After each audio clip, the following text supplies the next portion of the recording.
Welcome to the second part of completing the square.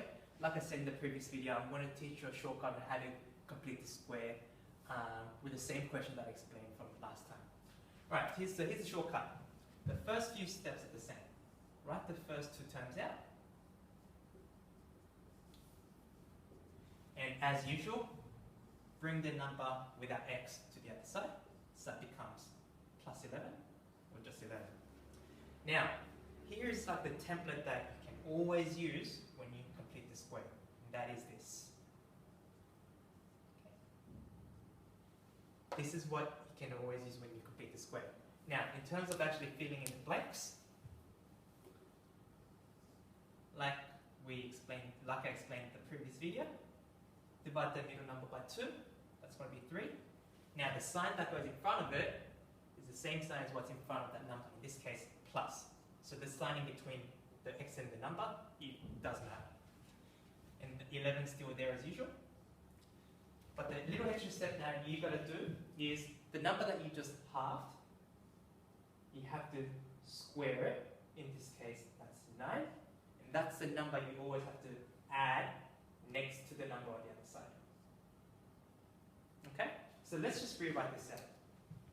We've got x plus 3 squared equals to 20, which is exactly the same thing as what we had before, and you just have to solve it, which I did in the previous lesson.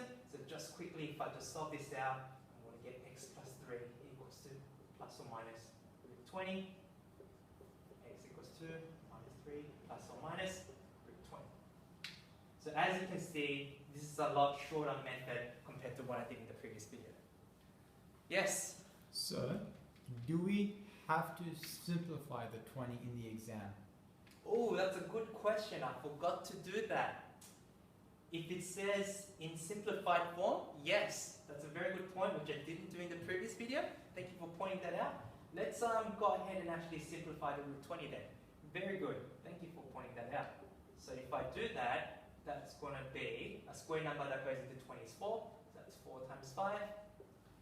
And square root of 4 is the same thing as 2. So this is the same thing as writing minus 3 plus or minus 2 root 5. Thank you very much, sir. I didn't notice that until now. So that would be your fully simplified answer. Minus 3 plus or minus 2 root 5. Great point. Thanks, sir. Let's see if we come up with an answer where we have to simplify like that in the next example. What is it? So, I'm just a bit confused.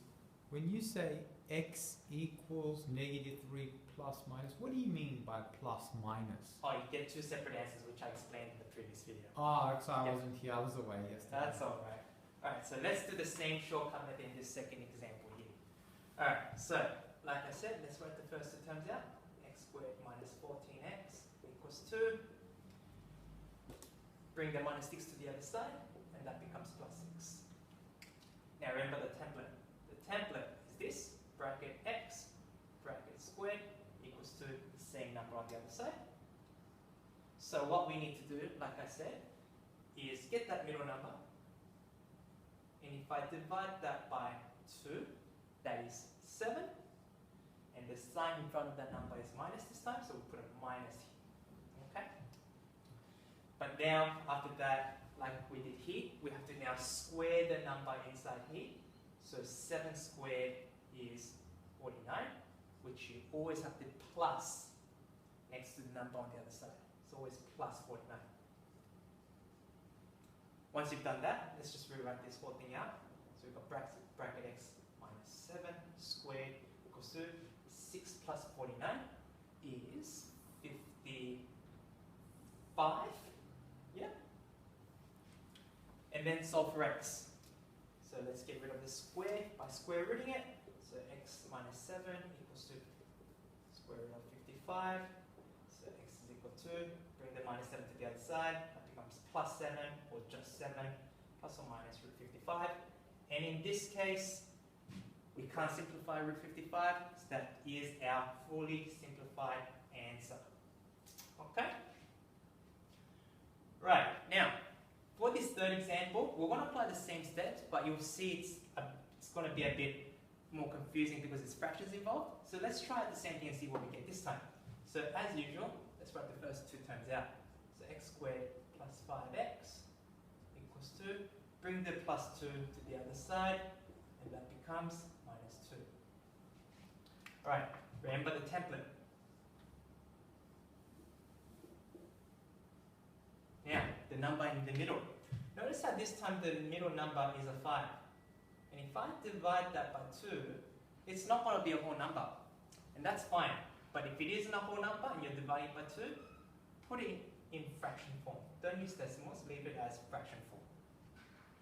And the sign in front of it is plus, so I'm going to put plus. The minus 2 is still there as usual. And from here, remember the red part, we've got to get that number and we have to square it. Notice this time we have a fraction, so I'm going to write the working out like this, because we're squaring the whole thing inside the fraction.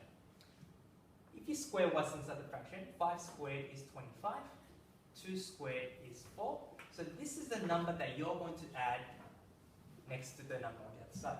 That's going to be plus 25 over 4.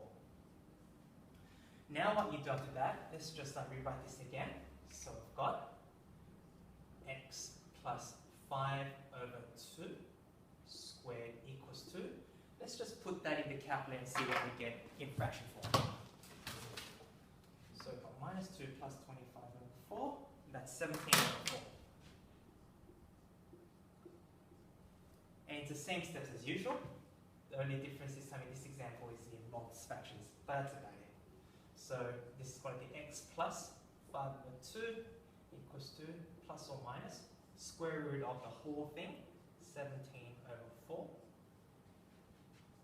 Now we need to bring the plus 5 over 2 to the other side, which becomes minus 5 over 2 plus or minus. Now, square root of 17, we can't simplify it, so I'm going to leave it like that. But square root of 4 is 2, so instead of writing square root of 4, I'm going to write 2 here. So this is your answer. Okay? Right, so girls, in the next video, I'm going to show you a couple more harder questions from the exercise, let's just stop there. Thanks, girls.